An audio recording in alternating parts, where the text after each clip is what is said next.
Mrs. Lewis, plaintiff's counsel has made much of the child that you placed for adoption years ago. Could you just tell the court who the father of that child was? Ross Marler. Mm-hmm. And it's my understanding that Mr. Marler has never forgiven you for concealing that from him all those years ago. Am I correct? That's correct. Mm-hmm. And that's why he took this case. Isn't that true, Mrs. Lewis? Yes. He as much as told me so. Mm-hmm. Well, forgive me for dwelling on such a painful subject, but I just want to make sure that we're all absolutely clear about this. You did have regrets about placing your child for adoption. Oh, yes. Mm-hmm. So you never tried to rescind your consent or claim that you were forced into your decision? No. No. You never tried to take your child away from her adoptive parents? No. You felt that ethically and legally you had no choice. That's what I felt. Thank you, Mrs. Lewis. That'll be all. Court will recess for lunch and resume in 1 hour. All rise.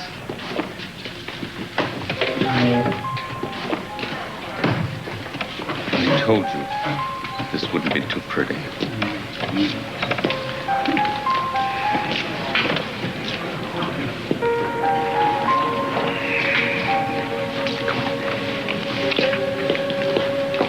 Yes, you did great. Let's get her out to the corridor. Really Come on. did.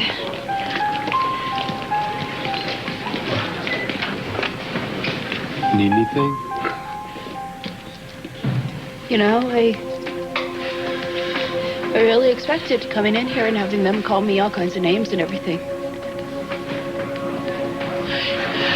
Oh, I never expected I'd feel like a murderer.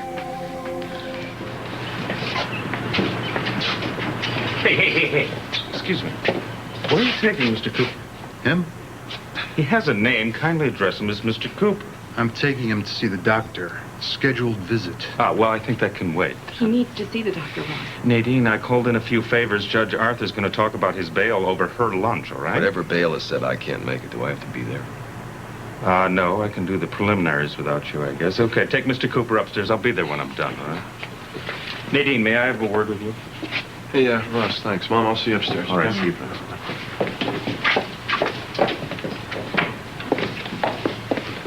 What's going on? I wanted to ask you about testifying this afternoon. Do you want to? Well, yeah, why not? Well, it just occurred to me that I never did officially ask you, you know. I'm sorry. I get a bit insensitive when I get involved in hearings like this. Everything gets shoved to the background. Nothing matters to me except winning. Ross, in all the years I've known you, you have never been insensitive to me. And if I seem a little bit hesitant about testifying, it's only because I'm nervous. And I know a lot of things are going to get dragged up from my past that I'm not very proud of. But I want to help Bridget. I think I owe her that at least. Good.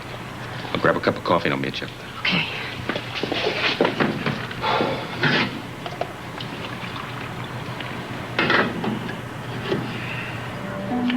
I was looking at this only yesterday. It's a picture of you at that party I gave for you when you were graduated from law school. I remember. Yeah. You gave me that for Christmas one year. This is what you gave me for my 70th birthday. Oh, I almost forgot. You bought me lunch at the country club last fall. Oh, there's probably lots of other things I could be returning to you, but to hell with them. And to hell with you. Well, have you nothing to say for yourself?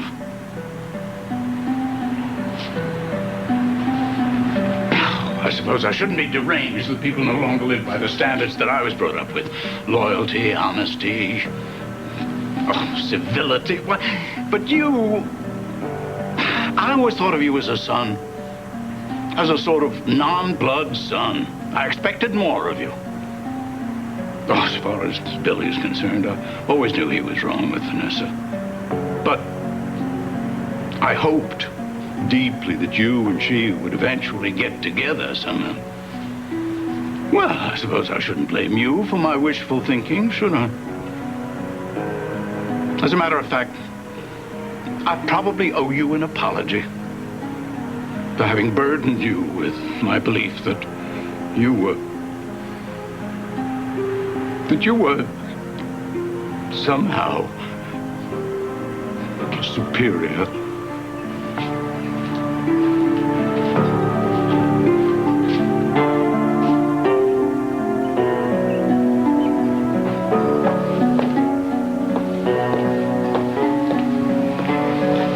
Nobody else could have done better than you did. Why should anyone have to do what I did? Mrs. Cooper, the court has heard about your arrangement with Bridget Reardon concerning the child. My question to you is, how successful was it? It wasn't successful at all. It was a catastrophe. I mean, looking back on it now, I think I must have been crazy to think that it could be anything else. I must have been a little out of my mind at that time. And why do you say it was a catastrophe? Well, I guess because it was one-sided, like my marriage to Billy. See, I had this husband who didn't want me anymore, and I was trying to keep him by giving him a child from a girl who didn't really want to give her baby up. How did you know that Bridget didn't want to give up her baby? Well, I think I always knew it deep down. But then she started trying to run away, and then finally she started threatening that she was going to tell the baby's father. Hart Jessup. Yes. But she never did carry out her threat to run away, did she? No, she didn't. Poor girl. I mean, Hart treated her so awful. I don't think he ever gave her the chance. Which was really very sad in a way because I think, well, it seemed like Bridget really loved that boy. I think she even had this idea that he was going to marry her someday. Mrs. Cooper, how did you deal with Bridget's open rebellion to prevent you from keeping her baby? Well, first of all, I'd like to say that I truly believed at that time that what I was doing and what I wanted was the very best thing for the baby. But now that I look back on it, I know that I was just being very selfish, that mostly it was just the best thing for me. Mrs. Cooper, let's try and focus on the question that I asked you. How did you deal with Bridget's open rebellion to prevent you from keeping her baby? Well, I gave her a job and moved her into the house so I could keep an eye on her. But thereby cutting her off from her uncle and aunt because you couldn't afford to let them know that she was pregnant. How did you keep Bridget in the house? I mean, what prevented her from simply walking away? Well, she was scared. She was a young girl with no job prospects. I mean, how was she going to care and feed for a little baby? It's what I kept telling her, at least every day. I drummed it into her head. You actually played upon her fears, correct? Yes, I did. Why were you driven to such extremes? Because I knew that if I didn't keep at her, that Bridget was going to want to keep the baby for herself, and I was right. I mean, even after Peter was born, she didn't want to leave the house. She wouldn't leave the room if he was in the same room, and the times that she did go out, she'd call every half hour to check on him, to see if he was okay. I mean, it was amazing. I had thought that after everything that she had been through, that she was going to just want to close the door and walk away, but that wasn't the case at all. I mean, nobody's ever loved a baby the way Bridget loved her, Peter. Bridget, I'm sorry. I'm so sorry for what I did to you.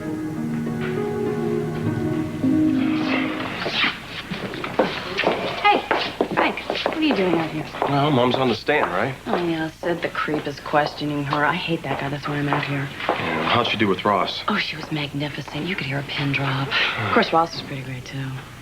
I guess everybody knows how this whole mess came about. Hey, listen, have you seen Buzz? I mean, I only had about 10 seconds to thank him. If it weren't for your father, Ross would still be in jail. Look, that's why I'm here, Blake. His hearing got delayed, but I already know the amount. Oh, yeah, I know. Ross told me $250,000. I know, but it's not as bad as it sounds. All I have to do is come up with 10%. Yeah, but $25,000, that's still... Well, I know. Excuse me. Jenna, listen, I just saw my dad. I thought you should know, and you couldn't tell how bad he was hurt from the way he looked. Pat, what are you talking about? I just saw him. He was fine. That's what I'm trying to tell He you. was slashed pretty bad. I should know I was there. Well, he got into a fight with Polly Hardman. In fact, Nadine said he saved her life. I didn't know any of this. Look, I didn't mean to come down hard on you the other day, and I was wrong mixing you up with Dad and all this. And I saw his confession when they brought him in, and your name wasn't even mentioned. You're a very good liar, aren't you, Miss Cooper? Are you kidding? I mean, I'd have to say no to that one, Mr. Dickerson. Look what happened when I got caught in just one lie. Yeah, but you see, that one lie must have occasioned dozens, probably hundreds of other lies. Well, you're probably right. But I think I untold them all today. At least most of them anyway. Well, you see, there is one mystery that's still left unturned. Miss Cooper, this is a record of a 911 call you made on the night of May 10th, 1993. You called to report Peter was missing? Yes. Well, it was a terrible night. Thank heavens he was returned. Yeah, well, amen to that. But you see, my question to you is, did the police ever find the person responsible? Well, not that I know of. And I hope you're not suggesting that I was the one who did it. Because I would never do anything to put that little boy in danger. Never. No, I believe you, Miss Cooper. Later, I'm going to present a witness who'll be able to identify the person responsible for this reckless act.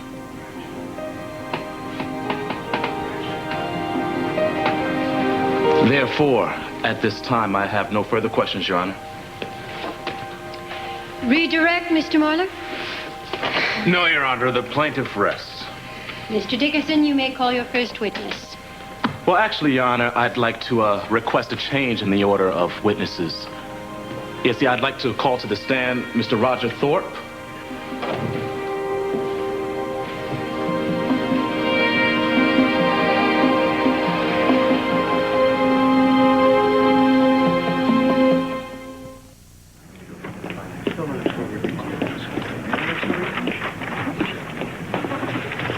I don't understand.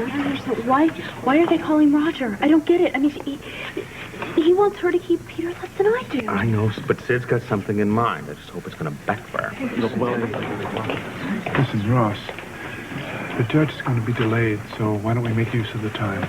How? Go over my testimony.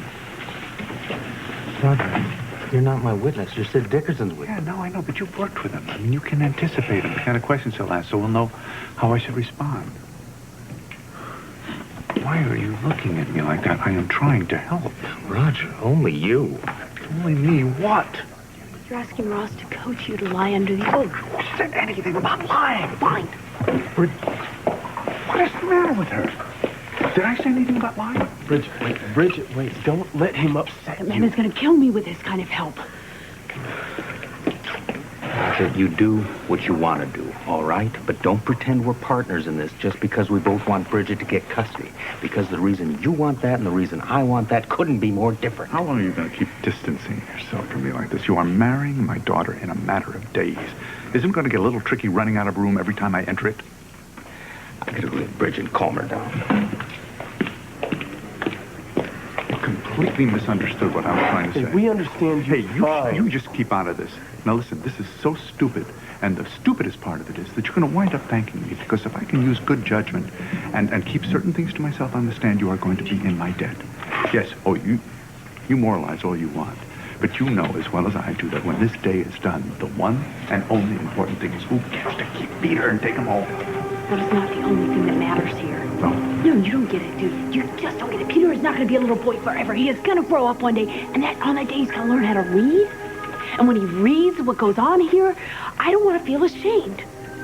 Yes, he is going to find out that there are a lot of things about me in my life that are really bad. But I want him to know that all of those things happened before he was born. After he was born, I worked really hard to change my life. I have changed everything about it, and I've stopped lying. I've started telling the truth. Now, I want him to know that his mother wants him. Yes, his mother wants him. But she was not willing to lie for him. I want him to at least know that.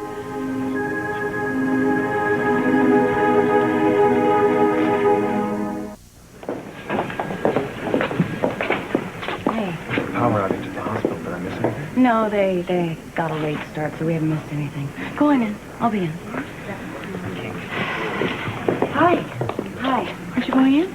Well, I'm kind of working my way up to it. Actually, I showed up late accidentally on purpose. The plan was to miss seeing my father being on stand, but they haven't even called him up yet.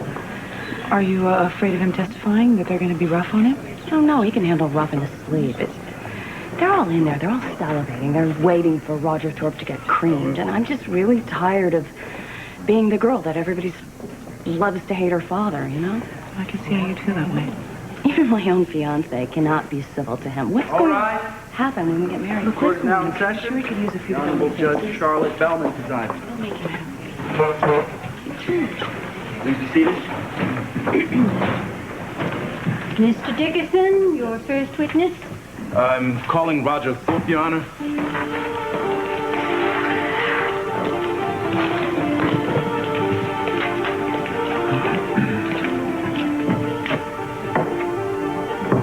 Swear to tell the truth, the whole truth, and nothing but the truth, so help you God? I do.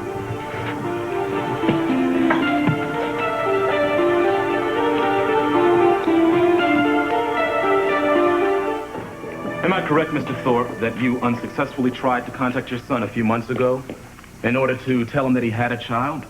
I went to Vancouver, yes. And did Bridget Reardon accompany you on this trip? Yes, she did. Willingly? What do you mean? I mean, did you have to coerce her into going with you?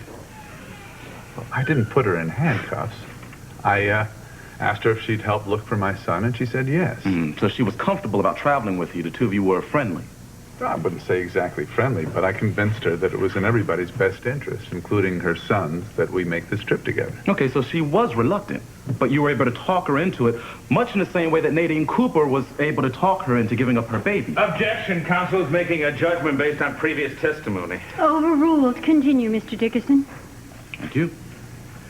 Mr. Thorpe, would you agree that Miss Reardon, in an understandably vulnerable position, is highly malleable? Objection. Calls for a conclusion. I don't think that's an unfair question, Counselor. Witness may answer. Is Miss Reardon malleable? Yes, I mean, we've already established that she was publicly hostile towards you on several occasions, and yet you were still able to persuade her to get on a plane with you and leave the country. Now, Mr. Thorpe, either you're very persuasive or she's highly susceptible. Which one is it? Okay, look, I mean, if you're suggesting that Miss Reardon is unfit, she is anything but a susceptible little flower girl. As a matter of fact, she happens to be a very strong young woman. So you must have used some very effective enticement to convince her to leave with you. And did you offer this same kind of enticement to get her to proceed with this legal action? What exactly did you promise Miss Reardon if she would agree to file a lawsuit to get custody of your grandson? Objection. It's inflammatory and without basis, Your Honor. Sustained. Insulting. I never offered Miss Reardon money, Sustained. nothing. As a matter of fact, she filed for custody without ever consulting me. The objection is sustained. Answer and question will be struck. I have no more questions. Mr. Mahler, No, I have no questions, Your Honor. witness is excused. Mr. Dickerson, call your next witness. I'd like to call Julie Camilletti to the stand.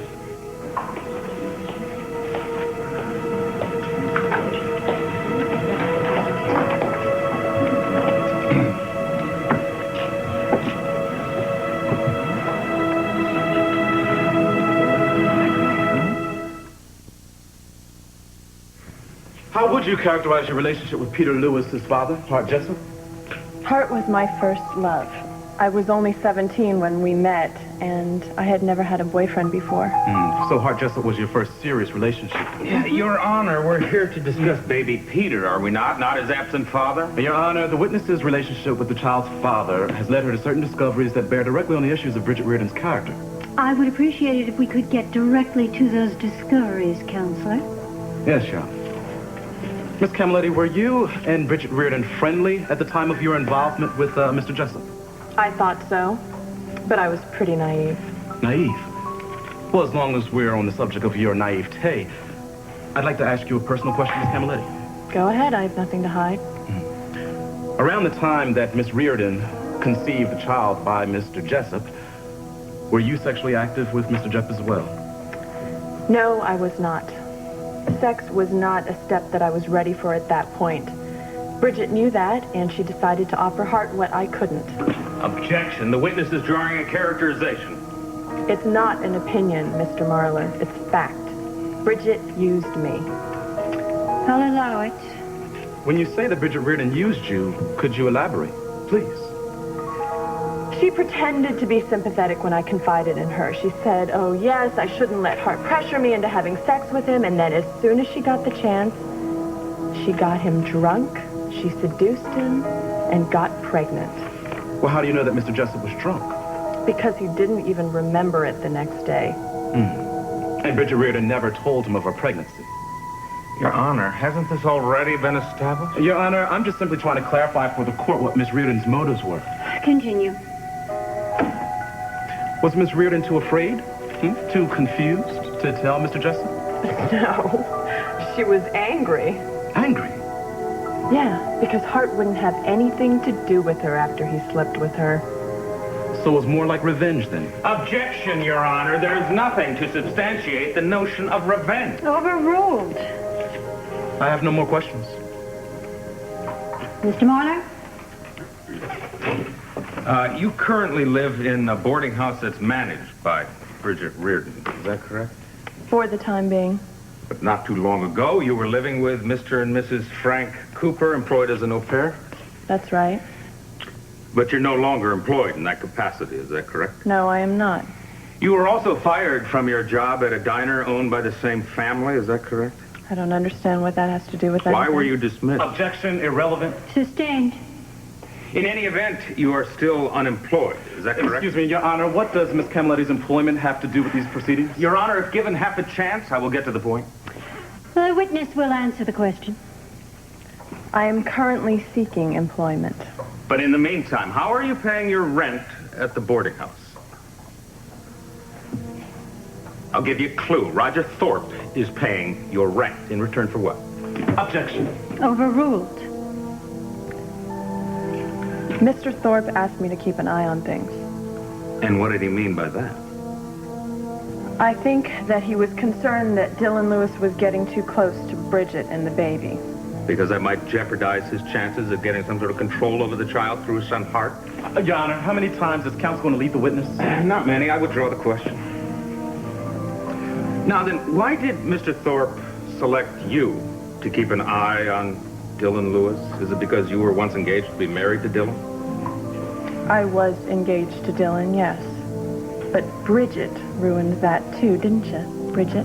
Miss Camiletti, if you don't want to be cited for contempt, please address your answers to Mr. Marler. Now, when you say that Bridget ruined it, are you referring to your aborted wedding ceremony where Bridget told your fiancé and the assembled guests that you had slept with Hart Jessup the night before you were to be married? Overruled. Bridget has always been jealous of me. And you have never forgiven her. And now is your chance to get back at her. correct? Objection, Your Honor. Objection to what?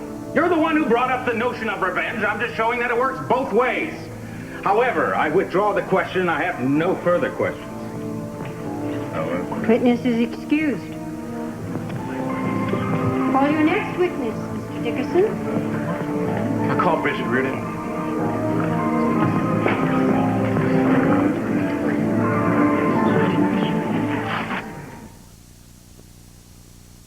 I can't believe that Alan Michael actually kept her clothes. Well, I wasn't stupid enough to leave mine behind, but if I had, I'm sure he would have burned them.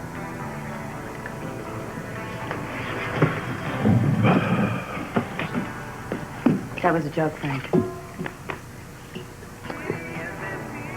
It's like I was watching this this medical show on TV, and it was about this woman who had this illness, an illness I never heard about before. She'd make sounds. She'd say words that just seemed to come out of the clear blue sky. I mean, Tourette syndrome. That's it. Mm-hmm. Yeah. She didn't mean to say things. I mean, they just came out. It seemed that they just came out of the clear blue sky, and there's nothing she could do about them except be, really embarrassed. And that's what I felt like today. Clumsy, stupid, and out of control. Honey, it's really hard to feel suave and sophisticated when you're desperate. That's what's happening here. You're terrified. You love Eleni, but you know that she's slipping away. Is that what you think she's doing? I think that Eleni would like to keep her family intact. But Alan Michael is so smart and persistent.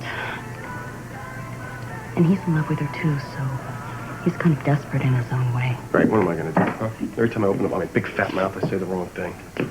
Well, I know what you're talking about. You know, today I wanted to say so many things to my father, but I just couldn't find the words when it really counted. So, I'm going to go home and I'm going to write him a letter.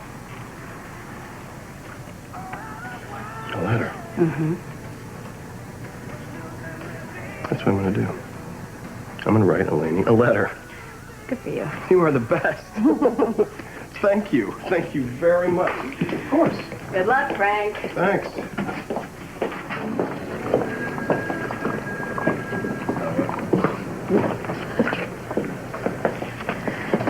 Come on, don't let it get to you. Yeah. The longer you have to compose yourself, the better off you'll be. Sure, well, you know, I was ready to get it over with, and then, yeah, but she let me take this stand and get sworn in and everything, and then she called a recess. That's just great, huh? Honey, it's just going to be a short break. I can get you a snack to fun. You think I could eat right now? My whole life just got dragged through the sewer. But you know what this actually means? This whole day means that one day my son could read all this and think that he's just a product of a meaningless one-night stand. By the time your son is old enough to understand what's going on here, he'll already love and respect you so much it won't matter to him. I don't know. It's been so up and down. It's so ugly. And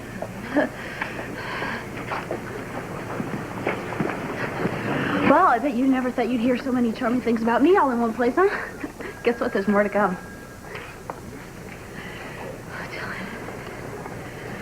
Oh, man, by the time this is over with, you're going to feel so differently about me. Bridget, I do feel different. Yesterday, I thought I'd never loved anyone more than I love you. And here it is today. And I love you even more.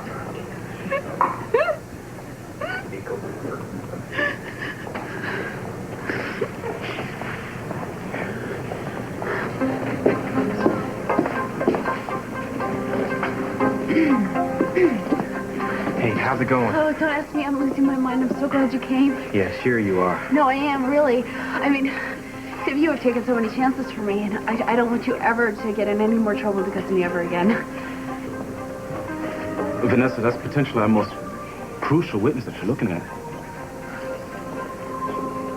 David Grant. Yeah. You know, he covered for Bridget after she attempted to kidnap Peter only months after he was Don't born. say it that way. I mean, you make it sound so much worse than it was. I mean, she took the baby for a few hours, and then she brought him back.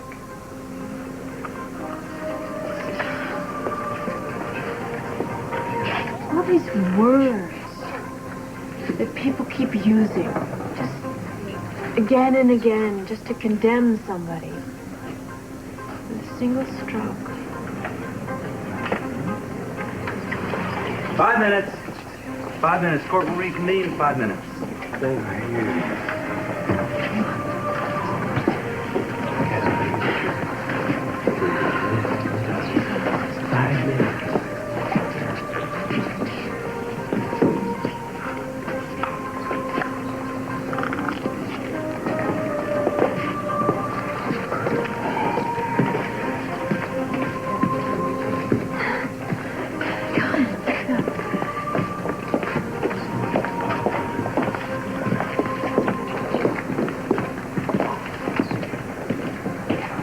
You sure burnt your meal ticket, didn't you? I couldn't lie, Mr. Thorpe.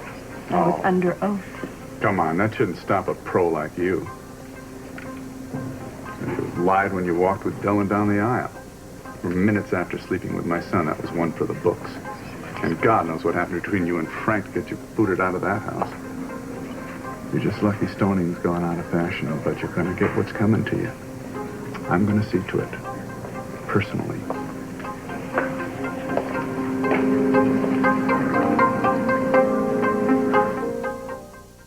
Isn't it true, Miss Reardon, that when you lived in the home of your aunt and uncle, that this boyfriend of yours, this Elvis Reese, he talked you into arranging to keep the Bauer home unlocked so that he could help himself to their belongings? Is this true, Miss Reardon? Yes. Mm-hmm. And didn't this occur only, what, months before you conceived your child? It was a little longer than that, but yes, I made some pretty hideous choices in my life at that time. Choices that I wouldn't make now. Okay, well, let's go to the time that you spent in Nadine Cooper's attic. You know, Miss Cooper testified that the arrangement was her idea. Is that how you saw it? Well, I sure as hell wouldn't have thought of something like that. Yeah, but no one put the proverbial gun to your head. You know, one would wonder why you would choose to go along with something so barbaric as opposed to going to your own family and telling them the truth. Because I was ashamed, all right? Mm-hmm. I was ashamed. Well, what about your aunt and your uncle? I mean, weren't they your surrogate parents, too? And yet you didn't tell them either. I was ashamed. Oh, I'm so ashamed. Aunt Grace, I'm so ashamed. Did you also think that staying in Nadine Cooper's attic would provide an escape from censors of other people? I was embarrassed, all right? I didn't think... I had made some horrible mistakes in my life up until that point, and this was so permanent. And I just didn't think anybody would understand. No one understands. No one can ever understand. Just rest, Vanessa. Where is she? Can I see her? She's going to have a new home now, darling. I know, but can't I just see her? Just once? I don't think so. It's better this way. That's why I thought it would be best for Peter to be raised by Billy and Nadine. Because, see, I didn't understand. I just didn't know, all right? I didn't know how difficult it would be for me to give up my son. I didn't know. Don't cry, darling. Please don't cry.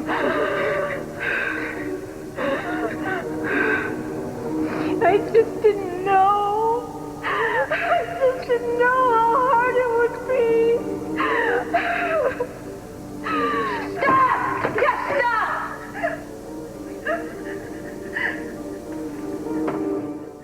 Stop it! Stop attacking her! I know you want to win this case for me, but I'm not going to let you do it by destroying Peter's mother. Will the court please come to order? Mrs. Lewis, sit down. Counselor, will you please get your client under control? Your Honor, I request It's not I who needs to be controlled, it's you. And these brilliant, destructive lawyers and this entire system that takes a case about two women who love a child and turn it into some kind of horrible character assassination contest. Mrs. Lewis, are you saying you now wish to relinquish custody of the child? No, I do not want to give up custody of Peter. He's my son. He has been from the day he was placed in my arms, but that doesn't mean that I have to ruin a young girl's life by trying to prove Mrs. that Lewis, I'm... please be quiet. Your Honor, may I approach the bench? Let her talk. Gentlemen, I am still in charge of this court. Mrs. Lewis, since the outset of these proceedings, I've allowed a great deal of leeway on both sides in order to give you and Ms. Reardon every opportunity to hear and try to understand each other. Now, for that reason, I am going to allow you to continue to speak now, with the fervent hope that you will manage to refrain from attacking the court. Your Honor, with all due respect, I really don't believe that my client is acting in her own best interest. I'm acting in Peter's best interests. Sorry, Sid. You're a good lawyer. You've done just what you've been trained to do very well, but I don't believe in it anymore. And I'm sorry, Your Honor, if it seems like I'm attacking the court, but there are basic truths here which are being ignored. And one of them is that Bridget Reardon loves the baby that she gave birth to. And she isn't the immoral, irresponsible, spoiled, selfish young girl that she's being portrayed to be. Not at all. I happen to have seen the attic that she spent the last months of her pregnancy in. Happened to have spent some time there. I know where she was living when she made the decision to place her child for adoption, and I think she deserves respect and admiration for having survived it and having landed back on her feet. Not some kind of public stoning Mrs. for Lewis. having made some very human mistakes. Mrs. Lewis, I am obligated to tell you once again that you are hurting your own case. I need to be able to live with myself. I think since your client is clearly determined to speak her mind, Counselor, you better let her continue.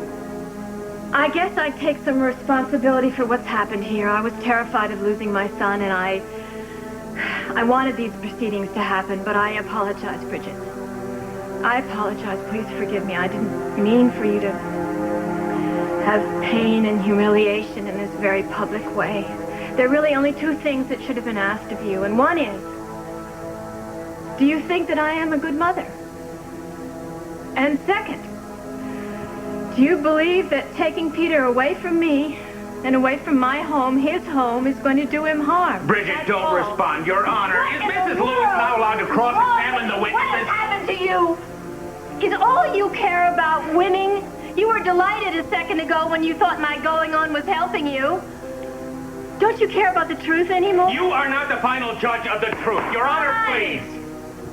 Let her talk. No, that is enough. Now, Mrs. Lewis, I've allowed you to make your speech, but I am not going to allow you to take over this court. Your Honor, I ask you to reconsider my request for a recess. Stop it. I don't want to be handled.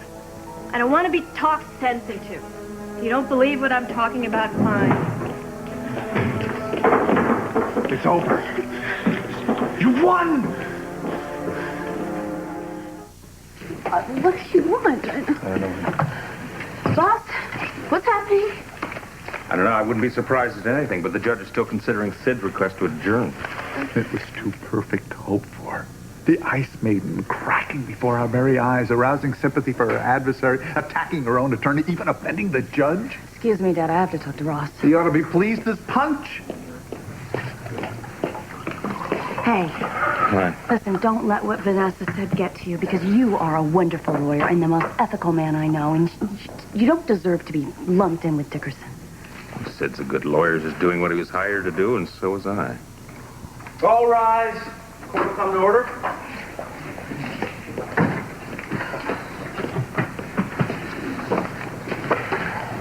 Mr. Marler, Mr. Dickerson, I have decided against an adjournment. However, I am going to call a recess of a few hours. Counselor, I do hope that Mrs. Lewis will be able to compose herself sufficiently to return to this court at 4 p.m. today. If she does not, I could render a decision without her. Yes, my client will be here on time, Your Honor. Am I lying? We'll have her at 4 o'clock. The same thing, of course, applies to your client, Mr. Marler. Yes, Your Honor. She'll be here when she's needed. Thank you. Where the hell is she? The ladies are like that. Very well. We are in recess. Hey, Ross. Listen, sorry to bother you. I know you're in recess Frank, here. did you see Bridget out in the hallway? No, I didn't. But listen, can you come see Dad right away, please? I mean, you're still representing him, right? Frank, I'm a little busy at the moment, but what the hell's wrong with Buzz? Ross, he's gone crazy. Your family knocks themselves out to raise your bail and you're turning them down? Buzz, you should be thanking them, not demanding to be locked up. Yeah, I'm ungrateful. But you're my lawyer, not theirs. I really don't want to go to jail. And I don't want to take their money. Is there a third choice? Not much of one. You could plea bargain with the FBI, but I don't like the terms, and I wouldn't advise you to do it. You're in a good position to go to trial. You turned state's evidence on Paulie. You captured him getting wounded in the process. You're a Vietnam vet with a Silver Star. Juries love this kind of thing. I mean, you could get off with a year, maybe 2. Tell me about the FBI. They're hard to impress. They usually like an eye for an eye. Do I have to raise bail, or do I go to jail for 1 or 2 years? No, it's a different deal completely. How soon do I get out? Well, possibly today, if I can get a hold of the right people quickly enough. Try to reach them. Well, don't you want to hear the terms first? I don't know. Is it hard labor? Salt mines in Siberia? No, not quite so exotic. Then I accept. It's my decision. All right, I'll do what you want. But be careful what you wish for. You might get it. Well, not everybody can be satisfied. Thank you, Mr. Lloyd. So, now everybody gets what they want. Sort of. And last but not least, you have to wear an ankle monitor 24 hours a day. In my opinion, this plea bargain is no bargain at all. Lose the ankle thingamajig and we got a deal. Dad, what the hell are you talking about? How are you going to be able to raise $140,000? I work 2 jobs. Oh, yeah, along with the 500 hours of community service? Oh, I like recreation. I'll coach a kid's basketball team. Yeah, unless they got you picking up litter with a stick with a nail on it. What about the ankle bracelet? That's a sticking point, Mr. Cooper. You have to be kept under surveillance. Well, how about if you release him in my custody? Oh, Nadine! What? Now, wait a minute. That's not a bad idea. I mean, the guy is not a threat to society. He took money that wasn't his, granted, but he didn't commit a robbery, did he? And he even captured the real criminal, risking his life in the process to protect an innocent woman.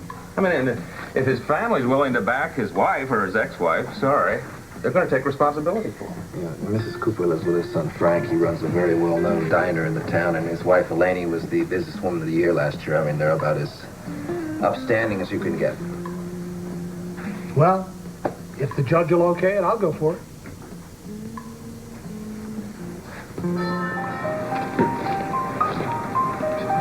Fine, Bridget. Court is reconvening. Please take your seats.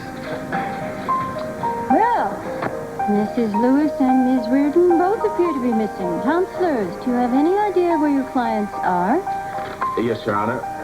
Your Honor, I'm sure Miss Reardon will be here momentarily.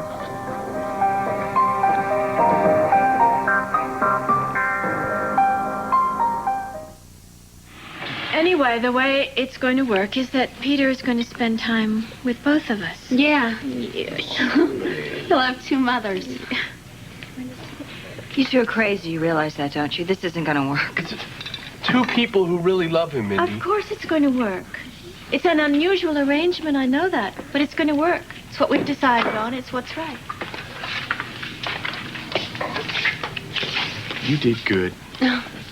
Thanks. I just can't believe that, you know, after everything that everyone has been through, all the bad blood and harsh words and everything, that, I mean, the right answer was there, right in front of us, just waiting for us to stumble over it.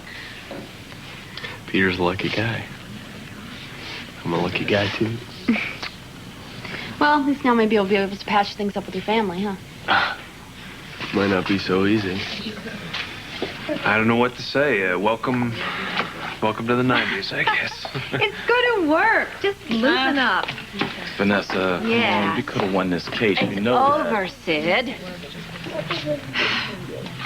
We had him against the ropes. Against the ropes is a boxing phrase, right? And if I'm not mistaken, both fighters usually come away from the ring pretty bloody. Yeah, but somebody usually comes away with the prize, too. Maybe. Just take a look around this room. There's been so much damage already. Families split apart, friendships ruined. And Peter would have been the big loser in it. I know he would have been, and neither Bridget nor I wanted that to happen, okay? It's gonna work. I know it's gonna work. And in my heart, I know it's the right thing for Peter. Bridget. Yeah. Congratulations. Oh, thank you. Listen, I'm sorry about everything. I really, you know. It's okay, don't worry about it. I mean, this has been a hard time for everybody involved, all having to choose sides and everything. I'm just glad it's over now. I was just worried that we were going to lose our friendship. What, are you kidding me? Especially now when I needed a good babysitter? I need the practice. You know, the best part about this, Bridget, is that you and Vanessa went off and figured this out on your own. No, the best thing about this is that Roger Thorpe is no longer in the picture. I didn't even think about him. Well, you don't have to. Isn't that great?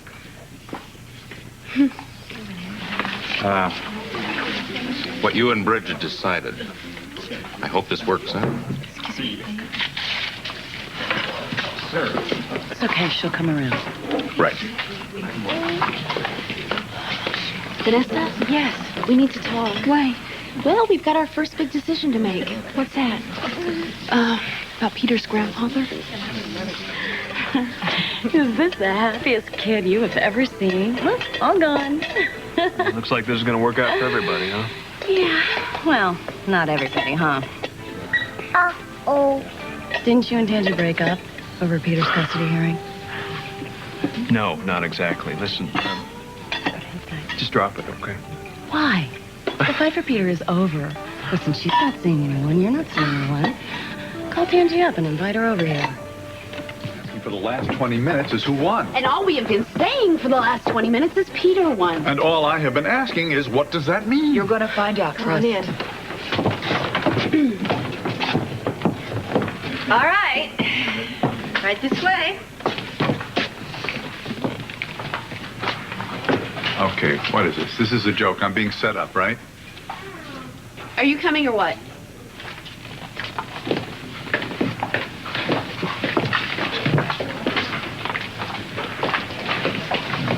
you. Come here, you honey boy. Come here, my man. I know the baby's down there. He'll hold the baby for you, okay?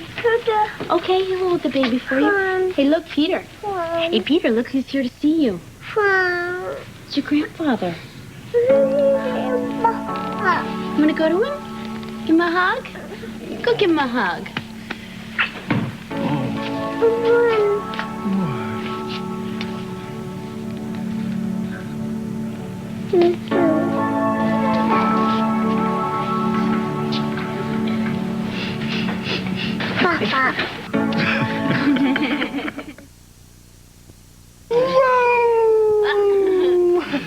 He is something. He is some special little boy. He sure is. Is that Mickey? Yeah, Vanessa and I would like to keep him that way. That's why we agreed to stop fighting. Yeah, that's good. But you know, you... What happened? You're okay, silly. You know, you didn't have to do this. You could have raised Peter without Vanessa. And you know what, Roger? You are welcome to come and visit him here anytime you like. Fine, but you know, you just didn't have to accept that arrangement. You had the case won, didn't you? Roger, don't.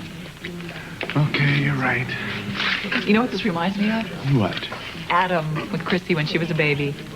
My father? He hasn't even called me in years. Yeah, I know. You know, you could call him. He could hold his great-grandson. What for? He'd never come. Wouldn't even take my call. Who is that? Who is that? Look, I know what you said, but just if you ever change your mind, we don't have to use Leo. We don't have to... Excuse me. Let's just get one thing straight right off the bat here, okay? Vanessa and I agreed to let you come and visit him here when he's with me anytime you feel like it. We didn't have to do that, but we agreed to that. Okay? Now, here you go, sweetie. One word from you about petitions or lawyers or any of that other stuff, and you will never see this kid again. Hey. Oh, hi. I'm sorry I'm late. Oh, that's all right. I was worried about you. Yeah, well, I had to stop by the office for something. Oh, just a second. Could I have everybody's attention just for a moment? Bridget and I are very lucky to have so many friends, and I guess we're lucky to have them all together in the same room. But I wanted everybody to know that Judge Bellman agreed to come and share our happiness with us, just for... Well, the court does have one request, actually. Could I hold the baby? Could I? Sure. You think so? Sure. You want to hang out to Mickey? Oh, wow. Come here. Hi, dear. Oh, aren't you a darling? Michael, yes. And you know what? I think that you're a very special young man, and when you were on my court case, you were case number 90210. But you were never just a number to me, my friend, and you're much too cute. Thank you for letting me be here. Yeah, I see. There's so seldom that court cases in my courtroom get settled without a lot of heartbreak. Ow! And this is just plain joy. Ow! Ow! You're okay. Is he okay? Yeah, you want to come over here and see these people? He's a very lucky young man. He's got two very wise women in his corner. Yes. And you know what? Oh, that's why you were saying, Mickey. I see. And you know what? I hope that you will be able to learn from these two women about compromising and sharing and just plain old common good sense. Yeah. I'm very happy for all of you. Especially you, Peter Lewis Reardon. Whoa. Whoa.